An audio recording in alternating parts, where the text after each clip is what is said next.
Good evening, I'm Ces Oreña-Drilon. I'm Pauline Verzosa. And I'm Shawn Yao. The big stories tonight. Deadlock at the Bicam as lawmakers from the Senate and House failed to resolve issues over key items in next year's spending fund. Suddenly, the phrase reenacted budget comes up again. And Malacanang says it again. The big fish in the flood control scandal will be spending Christmas in jail. But at the moment, there are no new arrests of suspects in the scam. And Senator Robin Padilla suggests taking down social media posts critical of top government officials, saying character assassination is also a threat to national security. Iba yung opinion ng House, iba yung opinion ng Senado. Is postpone muna yung Bicam today para ma-resolve itong issue with the House and also with DPWH. Pagka hindi nagkasundo, baka mauwi tayo sa reenacted budget, which is very unpleasant. Yes, sir.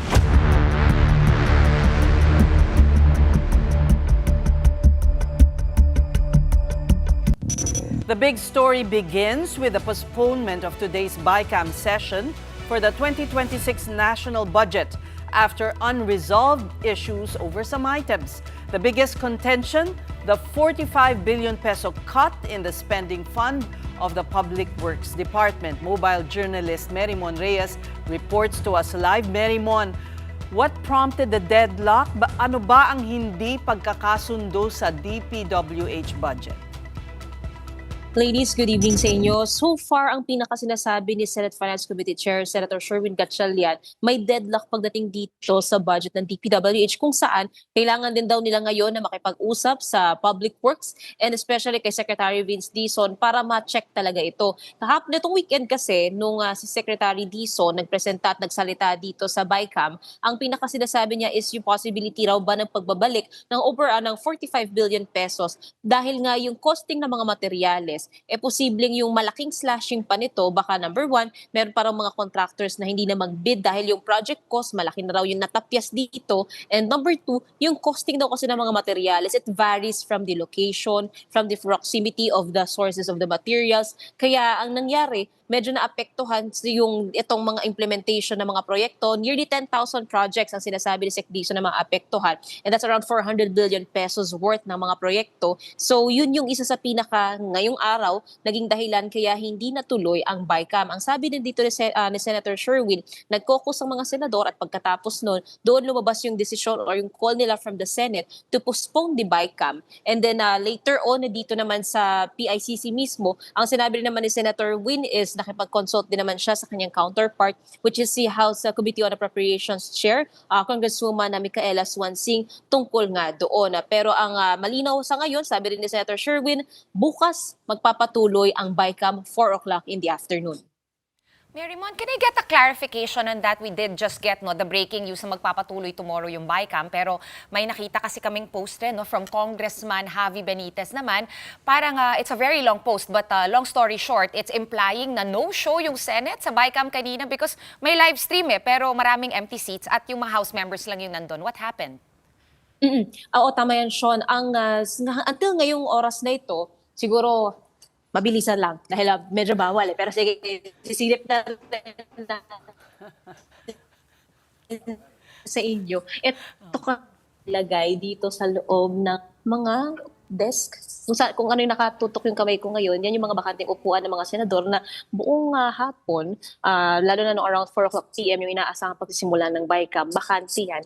And nandito sila, Congresswoman Micaela Swansing, pati yung iba pang nasa 10 pa na mga kongresista na pumunta at ang naging call nila is to stay for an hour or two pa dahil umaasa nga sila na magpapatuloy or as much as possible, gusto nila magpatuloy ang Bicam. Pero syempre, without their counterpart from the Senate, naging malabo yun. Yung ilan sa mga nakita rin natin kanina na nandito, sina Congressman Brian Yamsu,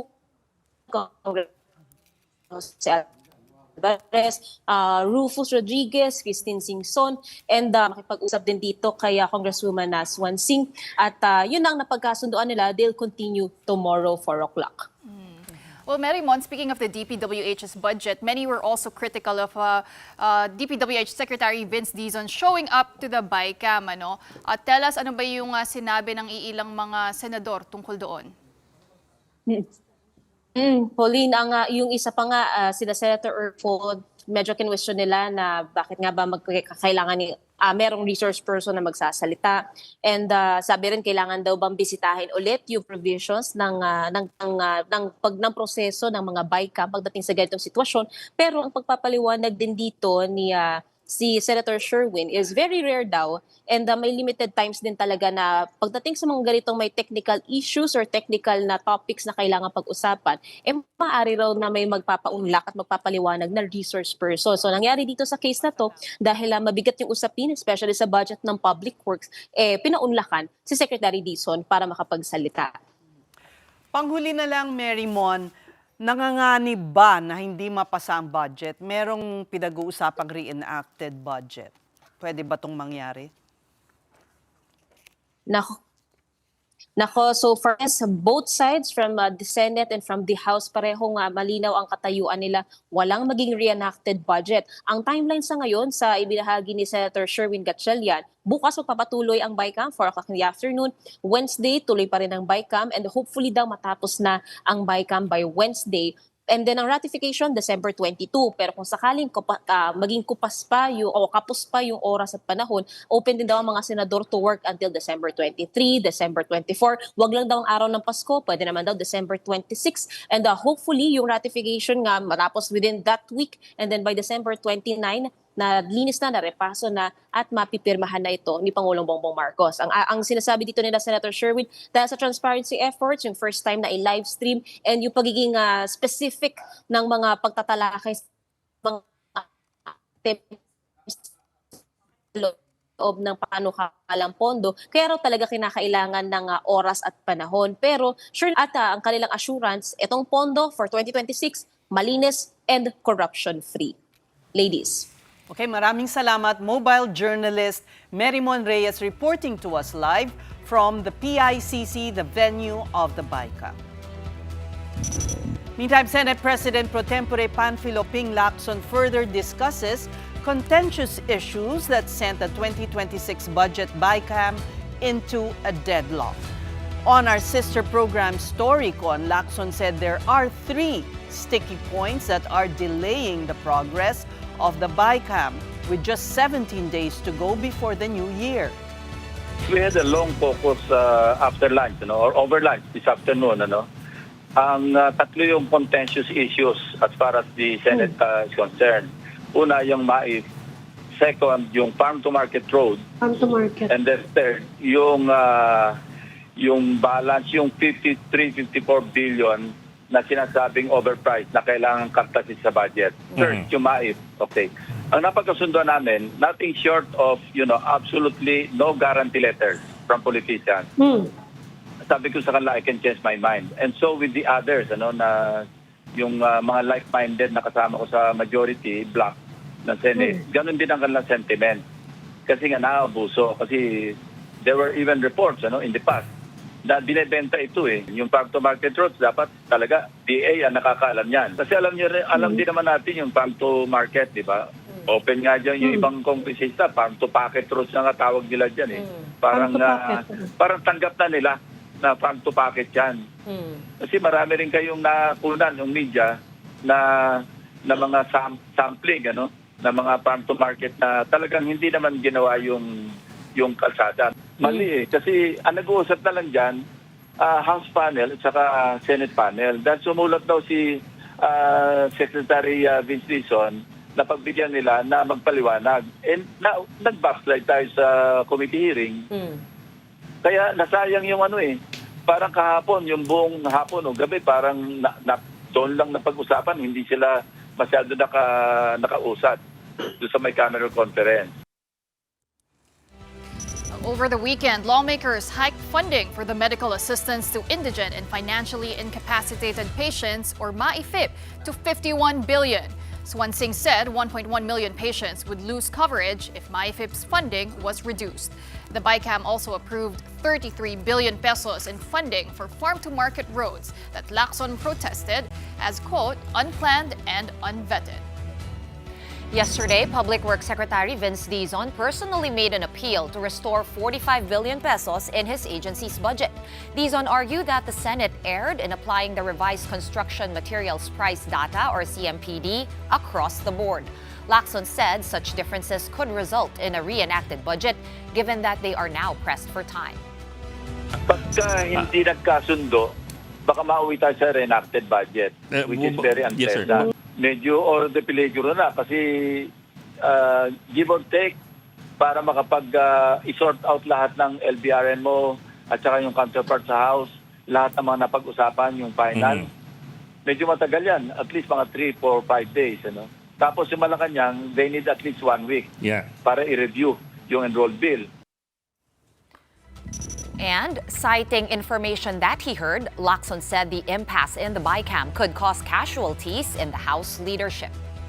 Nakakaawa naman si Congresswoman Swansing. I can almost relate sa kanyang situation na pinagdadaanan ngayon.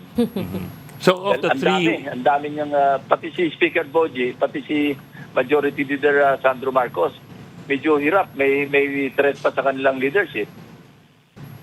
So sir, of the three, sir, kami pagbibigyan. Ito yung nasagap ko Pag hindi nyo pinagbigyan yung mga individual namin, magkakasubukan tayo. Mahirap yon kasi may balancing act ka. And as the Bicam tries to beat the deadline for the 2026 national budget, one question prevails. How honest and transparent is next year's budget? Tonight, we talk to someone who's had his eyes on this issue. And welcome back to the Big Story, columnist and assistant professor at the UP School of Economics, JC Punongbayan. JC, so what do you make? What's your assessment so far of the proceedings? Well, good evening, ladies. On the one hand, because of the open Bicam, transparency won. Remember that we have been clamoring for open Bicam for over a year now, and true enough, they did it. But on the other hand, it kind of opened a can of worms in the sense that it kind of showed to us exactly how these things are being deliberated near the end of the budget season. It created friction between the House lawmakers as well as the senators, and it's quite clear that transparency alone is not enough. We need to really address the incentives that go into this pork barrel system. The incentives need to change if we want to see real change in the budget. Well, what is your assessment? Will the Senate prevail? It wants the MAIFIP funds to be removed. Also, what Senator Lacson termed as farm-to-pocket roads. Yes, well, I think says that the incentives are really strong here in the sense that very clearly with the presence of DPWH Secretary Vince Dizon yesterday in the Bicam meeting, which is highly anomalous and irregular, it's quite clear, at least to me and other budget analysts, that the funding for many of the legislators' respective districts have been hurt by the cuts made by the Senate. And this is their last-ditch attempt to bring back those funds that will benefit their own districts. And possibly, of course, some of that might go to corruption as well. So it's really an interesting thing to witness. But on the other hand, I think the risks of a reenacted budget are becoming larger now as we approach the end of the year. But I also kind of argue that that in itself is not bad news in the sense that, remember, the last reenacted budget we had was in 2019, and we largely survived it. Remember that the Duterte administration signed the budget law around April of that year, April 2019. So a few months after going into 2019, and we kind of survived it, actually. So I think there's also a need to challenge or revisit the assumption that a reenacted budget is automatically bad or catastrophic. Why do you say that when, of course, the funding there for DPWH and all these things will be intact? Those that we are yes. protesting, right? Yes, exactly. That's the thing because it seems to me that there's a trade-off now between infrastructure-led growth that's ridden by corruption, but on the other hand, what we want would be clean growth in the sense that corruption is minimized. However, we're seeing delays in the implementation of many projects. As we already know, the growth rate in the third quarter of 2025 is only 4%, which is the lowest since 2011 if you don't count the pandemic. So here's me thinking that is it not possible to actually have high growth at the same time minimal corruption? There seems to be a big trade-off that's happening when it comes to corruption on the one hand and then infrastructure development on the other hand. Well, we can see how the House leadership has to dangle all these things to have their hold on power. So what is at stake here is also the leadership in the House. Yes, it's interesting, Ces, because on the one hand, they remove the flood control pork. However, pork persists. It finds a way. So we're noticing many red flags in the open Bicam day one. For example, the MAIFIP, the guarantee letters, which they increased to 51 billion pesos without much challenge from the Senate. And then you have the CHED Tulong Dunong, and then the DOH Health Facilities Program, and the Presidential Assistance to Farmers and Fisher Folk. And then you have the farm-to-market roads, which they also increased to 33 billion, up from 16 billion in the National Expenditure Program. So, in other words, binabaan yung flood control. Okay? Pero parang binabawi. Parang binabawi. Okay? Linuloko lang tayo, no? This is actually the crux of the matter here because on the part of the lawmakers, if I'm a lawmaker, for example, I don't really care exactly how my pork or what exact form my pork takes. Basta meron. Basta meron. Exactly. So yung flood control, sige, nasaktan kasi everyone is focused, everyone is angry about flood control. But remember that actually last year we were already flagging that the bigger pie of pork budget, of the pork budget, are in farm-to-market roads as well as road networks. Kumbaga yung flood control, we focus so much on flood control this year, 2025, when in fact, if you just look at the budget documents, actually mas malaki yung dun sa road networks. So ganun parang na-distract tayo dun sa flood control in a way. That's really just the tip of the iceberg. All right, JC, I wanted to get your thoughts about that deadlock on the DPWH budget because, as we said, Secretary Vince Dizon showed up. He asked for 45 million back. He said, "I'm not sure if you're buying this." That's what I wanted to get. Parang may sense naman yung explanation niya, right? We need to put it back because across the board yung cut and the prices of materials are different, etc., etc. Baka hindi ma-implement. What are your thoughts when that happened in the Bicam yesterday? Well, his mere presence in the Bicam is highly irregular in itself.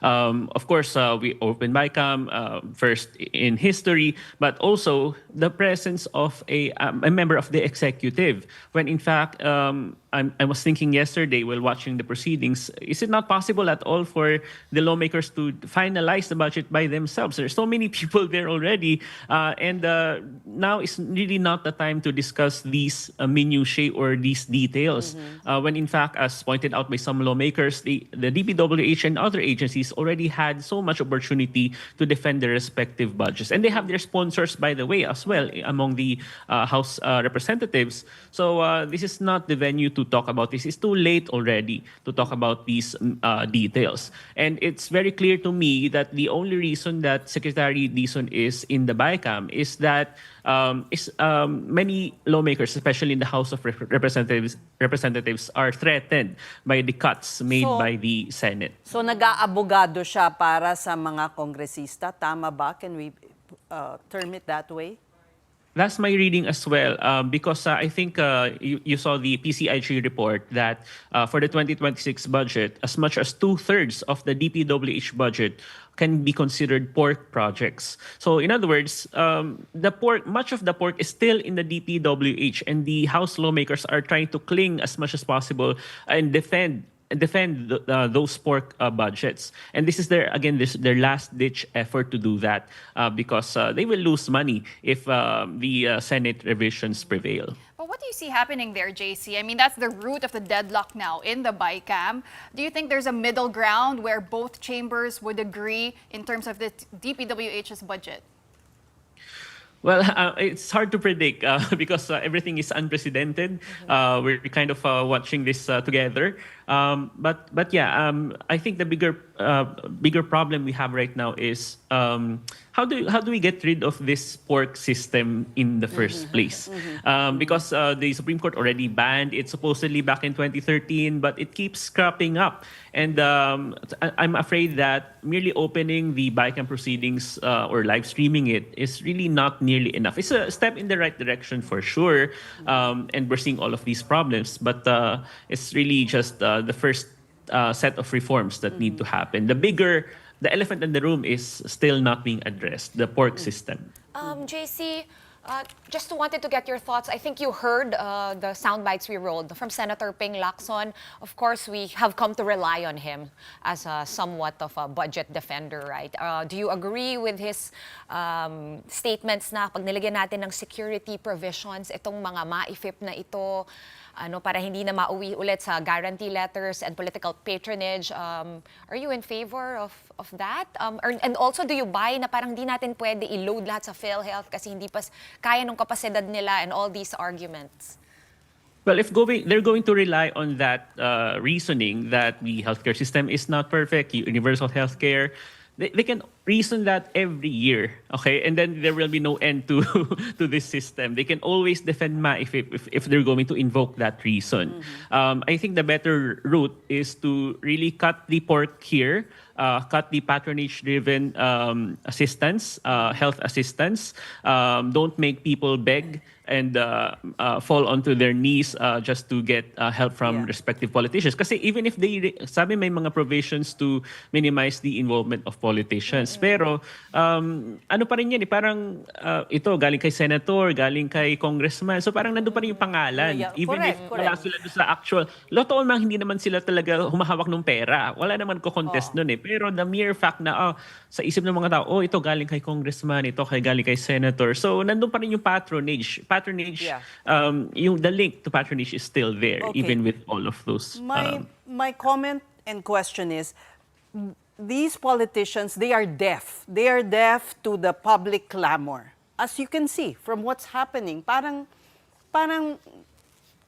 walang kwenta yung mga protestang ginagawa and all the public is already very unhappy. So, ano ba ang cost nitong ginagawa nila sa tingin mo? Will there be an impact in the future? Well, if I'm a foreign investor, for example, and I'm seeing all of these things unfold, parang there will be so little reason for me to invest in a country like the Philippines where there's so much political chaos and uncertainty going on. And even seeing the lawmakers, they can't even agree on these basic transparency issues, reducing the pork, cutting the pork.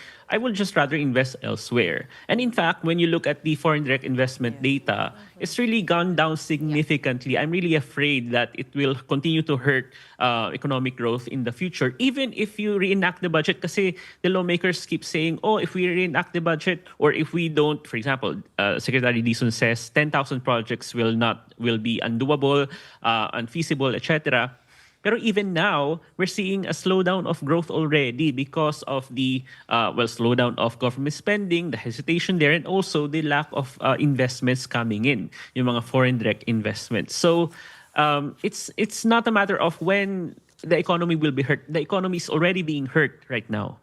Well, JC, let's not forget, President Bongbong Marcos has the power to veto. So is it incumbent now on President Bongbong Marcos to veto line items such as the MAIFIP? If I'm not mistaken, in the NEP, it's actually just down to 24 billion. So can we expect the president, or should he even consider that? Well, that's one way to do it. For example, cut away some of the obviously pork-ridden projects. But remember that the veto power of the president is only to remove items. The president cannot add to the items that Congress agreed upon. So I think that's something that needs to inform the decisions of the Bicam in the next few days. And then on balikan ko lang yung sinabi mo, JC, about maybe it won't be so bad to have a reenacted budget because we've been conditioned to think that, we should be allergic to it, right? But what will happen is maglalabas sila ng mga supplemental budget. And if we do end up there, would that be better? Kasi parang piecemeal, pwede siyang pag-usapan in a micro fashion kaysa yung tinatry natin madaliin itong bulto-bulto ng mga papeles. In my opinion, a delay of a few months, for example, as we need to give the lawmakers, for example, more time to craft a better, a sounder, a cleaner budget. And I think, in my opinion, just having a few more months to really clean the budget in that way, it won't really hurt the economy so much. And again, going back to my point that the economy has already been hurt because when you parse the GDP data, the biggest decline of economic growth actually came from public construction works. And this really pulled down investment spending. And I think one of the implications of that is, why are we so dependent on public works to begin with if we want the economy to grow? The bulk of growth should come from the private sector. We should create an environment, an economy, business environment that is conducive to private sector growth. But I'm afraid that with all of the governance issues hovering above us, that will be hard to see in the coming months and years. I'm curious, JC, are there any wins for you in the budget so far? Anything that you think was done right? I mean, education is getting the lion's share of the budget at 1.38 trillion pesos. But are you still seeing any red flags there? Well, I already contested this along with my budget analyst friends that we're contesting the press release that the education budget for next year is more than 4% of GDP. When in fact, the formula they used for that is they again put in the PMA Academy, just like it's a repeat of the issues we had last year, actually. So if you stick to the original formula, I doubt that it will reach 4%. So we're still how not many quite percent there. based on your computation? I don't think it's more than 4%. I haven't really crunched the numbers just yet, but I doubt that it exceeded already 4%. It's not yung mga nasa 900 billion? It's not that figure? Because there's also that. Yes, I think, again, I'm not sure. I don't have the exact numbers with me, but I think at one point they were boasting that it already exceeded 1 trillion pesos. I think that's overblown or overestimated. All right. But you did say that the fact that this was live streamed is a win and opened a can of worms. If it were not live streamed, what would have happened? If it were not live streamed, actually, I predict na siguro tapos na tayo by now. Natago na nila yung natago mga... na nila, exactly. Kasi remember, in the past budget cycles, ang bilis lang nung Bicam, just a few days, di ba? But now that we opened it up, it's now everyone can see it. So it's good in that way. So they're being very careful in a way, but still cannot help themselves in dipping their hands in the cookie jar, so to speak. So let's see what will happen. Hopefully, yung mga pagbubuking na ito will result in some reforms. Hopefully. Crossing fingers. All right. We have with us columnist and assistant professor at the UP School of Economics, JC Punong Bayan. Thank you so much for your time. We're just going to take a quick break, but coming up, several countries are calling out China over a water cannon attack on Filipino fishermen that resulted in injuries. We have details when the big story returns. Stay tuned.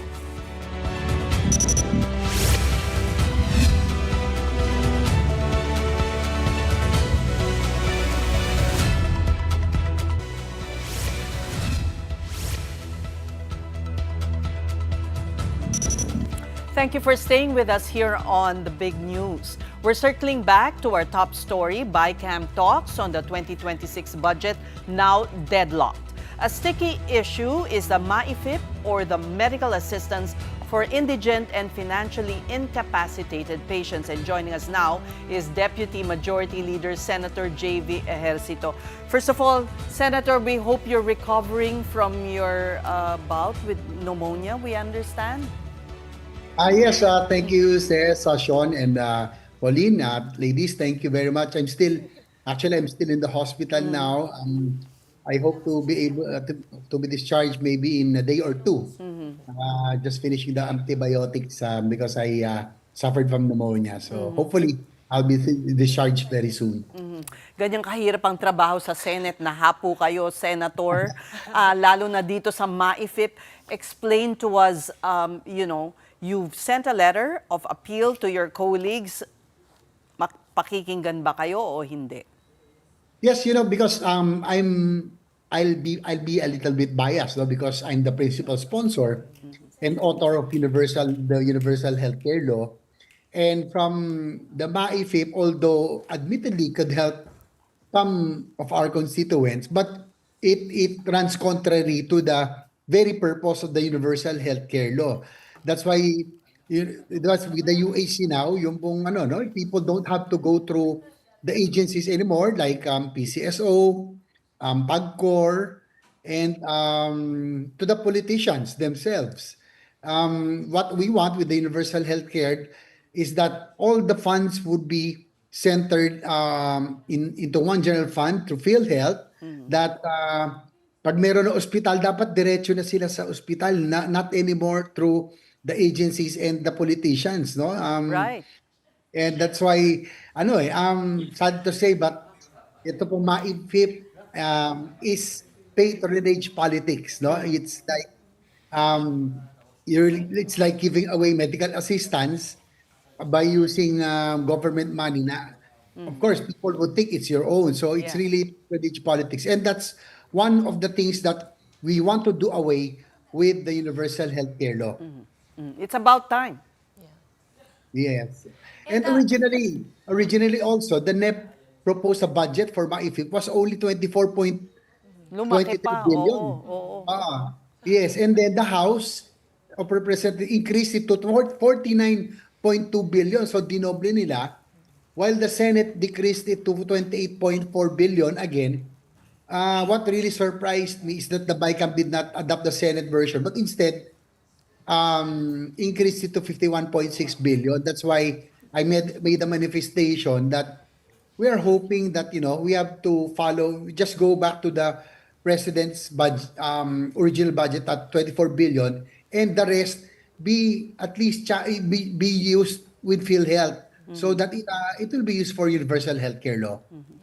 Senator, we were just talking to economist and budget watcher JC Punong Bayan before we went on air with you, and I asked him this question: are you not buying the excuse that was used, which is hindi pa kaya ng sistema i-absorb lahat nitong pera? Dapat ba magmatigas tayo? Because JC was saying, they can use this excuse every year. At some point, we just have to be firm, as what you said in your manifestation, put our foot down and let the system cope and catch up. Your thoughts? Well, the Universal Healthcare Law is still a work in progress. No? It's a 10-year program. It was signed and enacted the law 2019, but we had the pandemic, no? So medyo na-stall yung implementation of the first year experience birth pains, but slowly but surely now it's being felt already, no? People are already aware of the Universal Healthcare Act, and also PhilHealth has already improved its benefit packages, is improving its case rates, improving its participation now in hospital bills, no? A far cry from what it was 2-3 years ago, especially with the president now, si Ed Mercado, no? Who has really improved the services of PhilHealth. So I think slowly but surely we are getting there. We just need to fund the UHC more, PhilHealth more. That's why we in the Senate, in fact, yung subsidy, the controversial subsidy, we almost double it this year, no? Yung 60 billion that was lost, we included it. It's all more than 120 billion, 130 billion. So we just need to fund, no? UHC is really an ambitious program, but if you fund it, I think it will be very effective. Well, Senator, I'm sure you are monitoring the Bicam proceedings. Even though you are confined, you're dealing with that bout of pneumonia. But tell us, Senator, are you also averse to a reenacted budget? The economist we were speaking to was already saying it might not be so bad if we have a reenacted budget. Your thoughts, Senator? Well, I don't think I'm not in favor of a reenacted budget. No, that's why we had committee hearings or budget hearings because, of course, the president will have their national expenditure program, but only the DBM will only approve so much. And there are a lot of things, no, that we think. That's why we conduct these hearings that agencies would present to us that are really vital, no?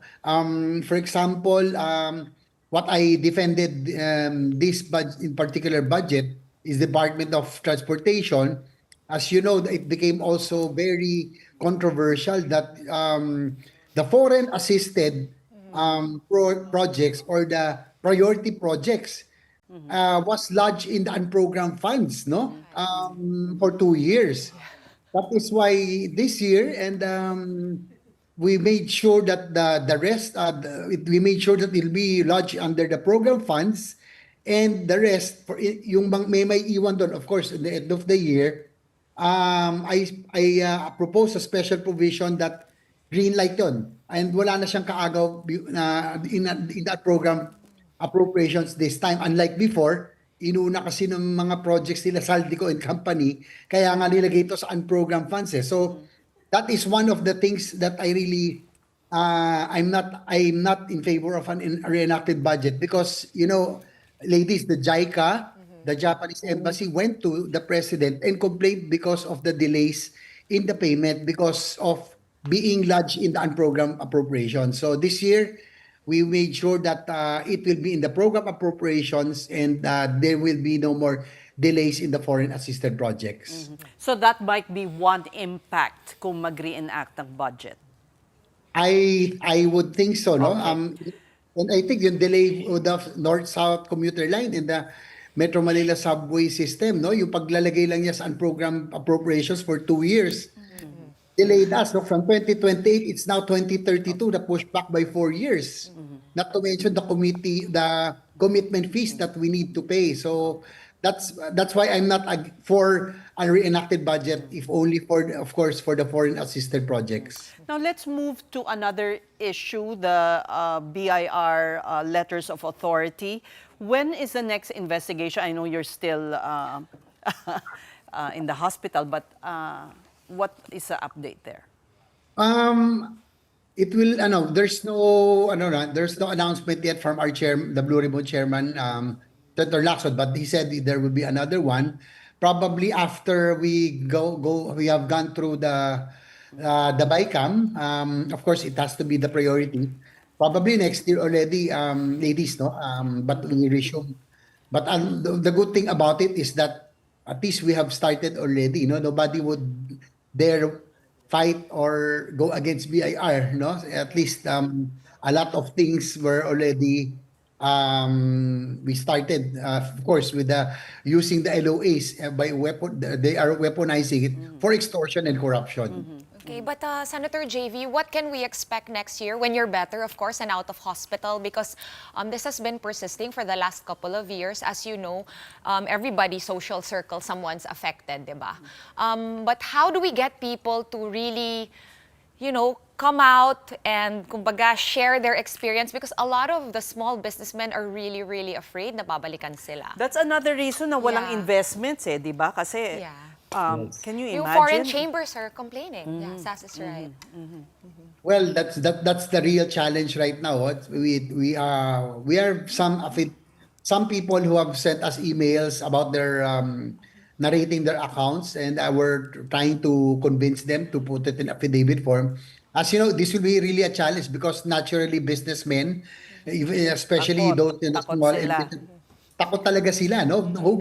Nobody would really dare fight BIR. Kahit takot ako sa BIR eh. Even my colleagues. When they first when they first brought this up during the budget hearing of the Department of Finance, At first, nobody wanted to talk, but I just had to bring it up because, as you mentioned, ladies, it's really alarming because the the EU ambassador, other ambassadors, the American European chambers have already complained that even their investors, no, yung pong mga businessmen nila, their members, have already complained that they themselves are victimized by BIR through the LOA. So just have to bring this up and hopefully this time, sabi ko nga what is really alarming is the culture of corruption. Parang gubrabe na. Parang lahat ng wala nang ahensyang malinis. Senator, narinig na namin yung ubo mo at medyo hinahabol ang inyong hininga.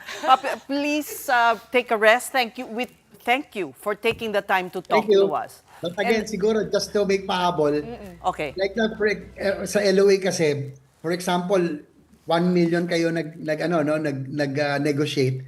Nakakalungkot doon. 200,000 or 300,000 lang yung resibo. So, saan napupunta yung 700,000? Sana kung baliktad man lang, masakit man sa loob. But, it has really become so, the culture of corruption, this really has to stop. Recover well, Senator. We thank you for your time and we hope your appeal will be heard by your colleagues on the MAIFIP.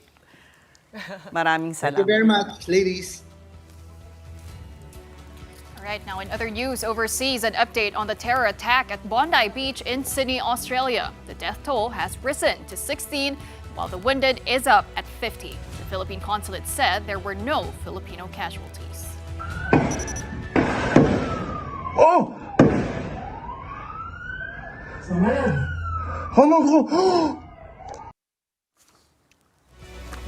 What you saw there was a video of the gunman who openly fired at attendees of a Hanukkah event by the beach. One civilian courageously tackled the suspect to disarm him. For investigation, the mass shooters were a father and son tandem.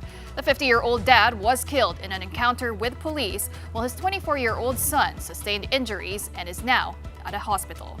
Australian Prime Minister Anthony Albanese revealed that the younger suspect had been investigated for his shady leanings. The son first came to attention in October 2019. He was examined on the basis of being associated with others, and the assessment was made that there was no indication of any ongoing threat or threat of him engaging in violence. On social media, world leaders condemned the attack and offered condolences to the victims. Among them, British Prime Minister Keir Starmer, who called the shooting deeply distressing news. French President Emmanuel Macron also said, quote, "We share the pain of the Australian people and will continue to fight relentlessly against anti-Semitic hatred."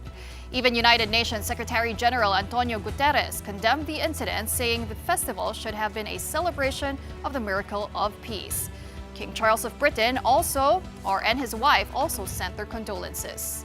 For his part, U.S. President Donald Trump had this to say about the tragic incident. It's been a very, very brave person, actually, who went and attacked frontally one of the shooters and saved a lot of lives. So, very brave person who's right now in the hospital, pretty seriously wounded. So, great respect to that man that did that. Celebrities are also heartbroken by the mass shooting at Bondi Beach. Ashton Kutcher said, quote, "Anti-Semitic rhetoric is not abstract, it carries a cost, and my brothers and sisters continue to pay it."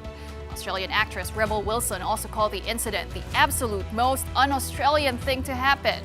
While Oprah Winfrey said, quote, "It's hard to reconcile that sense of peace with the terror of last night. My heart breaks for the victims and their families and loved ones and all the Aussies."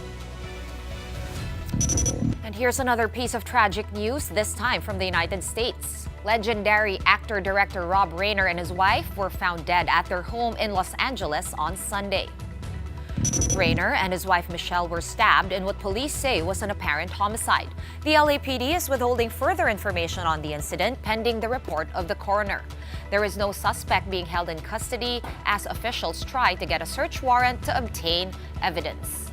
Reiner rocketed to stardom for playing Meathead in the classic 70s sitcom All in the Family. He went on to direct some of the Hollywood's classic films, including This is Spinal Tap, Stand By Me, When Harry Met Sally, A Few Good Men, and The Princess Bride. Okay, now back here at home, several countries have called out China over the recent water cannon attack of its Coast Guard against Filipino fishermen in the West Philippine Sea. The United States, Canada, Australia, and Germany have issued their respective statements over China's action at sea. United States Ambassador to the Philippines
and carried out dangerous maneuvers on their fishing boats near Escoda Shoal. 2 Filipino fishing boats also sustained damage. China claims their actions were necessary control measures within their territory. It's just an admission, no? Na hinaras nila ang ating mga kababayang Pilipino. These are ordinary Filipino fishermen. These are purely civilian. It basically violated the human rights ng ating mga mahisang Pilipino. Meantime, the Independent Commission for Infrastructure has wrapped up its hearings for the year.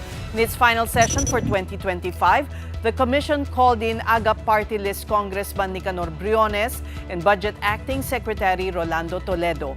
Briones, who asked for an executive session, said his name and integrity had been unfairly tarnished by the baseless and unfounded accusations against him. The ICI allowed for a closed-door hearing on the condition that Briones would consent to the public distribution of his sworn statement and exhibits. Sa allegation ay Congressman Briones took this opportunity para po clear ang kanyang pangalan at to deny all the unfair and unfounded accusation against him by the spouses Diskaya. Nasabi naman po niya lahat na siya ay walang kinalaman at wala siyang alam sa lahat ng mga naging aligasyon laban sa kanya. Meantime, the palace was again pressed on the president's pronouncement that many personalities linked to the flood control scandal will be jailed before Christmas. With 10 days to go before that day, the so-called big fish are still at large. So, abangan na lang po natin dahil ito naman din po ay sa ating pagkakaalam ay talagang tinatrabaho rin po at pinagtutuunan ng pansin ng DOJ pati na po ng Ombudsman. You are watching the Big Story in One News, and we have more stories still ahead. 60 target gold medals in the SEA Games with less than a week to go. Can Filipino athletes still deliver? The answer when the Big Story returns. Keep it here on One News.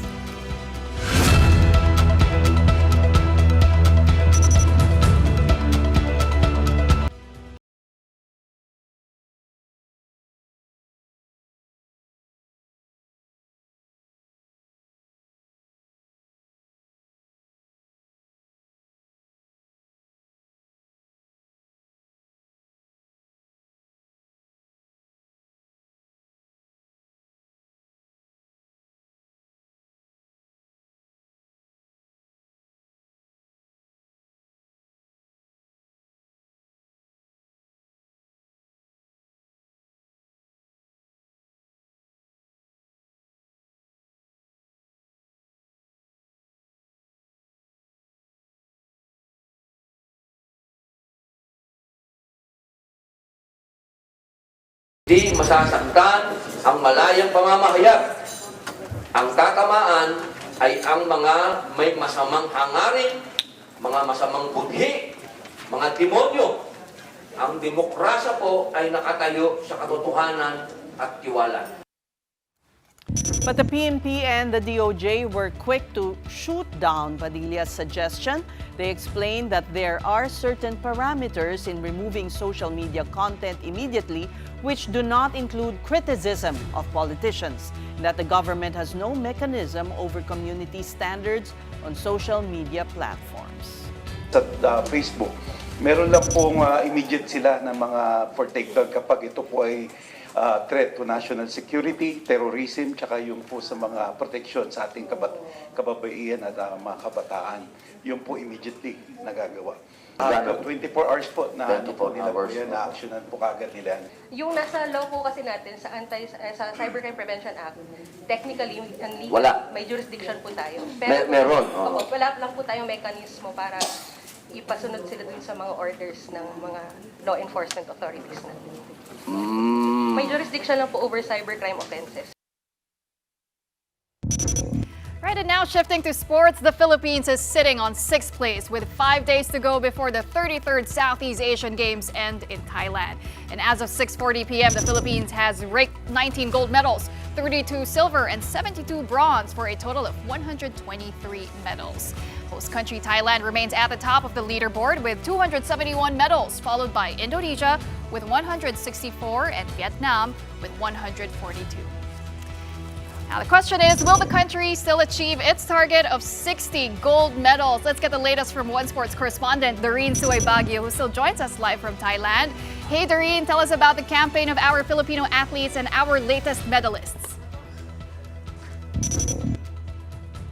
We are here at the John Paul II Sports Center for kickboxing. But actually, before coming here, we went to the shooting range in Bangkok for the 10-meter air pistol mixed team category of the shooting competition, kung saan panlaban nga natin dyan sina Franchet Shane Quiroz and Michael Angelo Fernandez, who fell to the host country in the bronze medal match. They were actually leading for most of that game, but Thailand pulled off a come-from-behind win, 14-12. At alam niyo, nung nakausap ko si Tet and Buboy after the match, actually walang panghihinayang from them because they knew Thailand is a title contender at masaya daw sila that they were able to show they had a fighting chance. And this mindset is very important, especially as they're a part of multiple events in the shooting competition. Buboy competed yesterday and actually got a silver. At si Tet naman, she'll have another chance for a medal tomorrow as she will be competing in the 25-meter air pistol competition. So very short turnaround time between games. But Pawi, just to update as well, we actually have 23 golds now dahil may nadagdag tayo na medals from the athletics just a few minutes ago. So 23 golds right now. Malapit na tayong mga lahati sa goal natin na 60 medals by the end of the 2025 SEA Games and the upcoming games. We're hoping to boost our medal haul pa dahil madami pa namang aabangan na medal matches tomorrow in esports. The 2 days from now, ang esports team natin, the MLBB men's team, will be gunning for a gold medal for a title defense in MLBB. We also have athletes tomorrow, as mentioned, competing in the shooting competition and kickboxing also for medal matches. 37 gold medals to go, and at least we're powerhouses also in esports, so that's something to watch out for. But for now, thank you very much for that update. That was One Sports correspondent Doreen Suay Baguio reporting to us live from Thailand.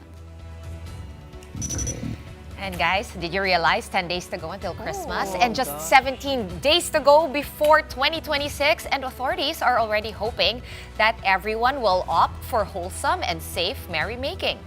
And our big picture for tonight, the Philippine National Police, or PNP, has released a list of banned firecrackers.